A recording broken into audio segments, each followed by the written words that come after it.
أو أنثى وهو مؤمن فأولئك يدخلون الجنة يرزقون فيها بغير حساب.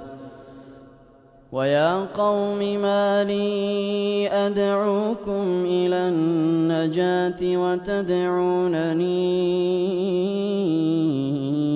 إلى النار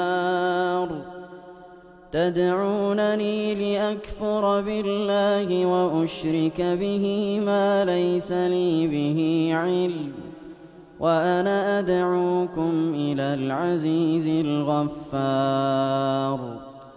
لا جرم أن ما تدعونني إليه ليس له دعوة في الدنيا ولا في الآخرة وأن مردنا إلى الله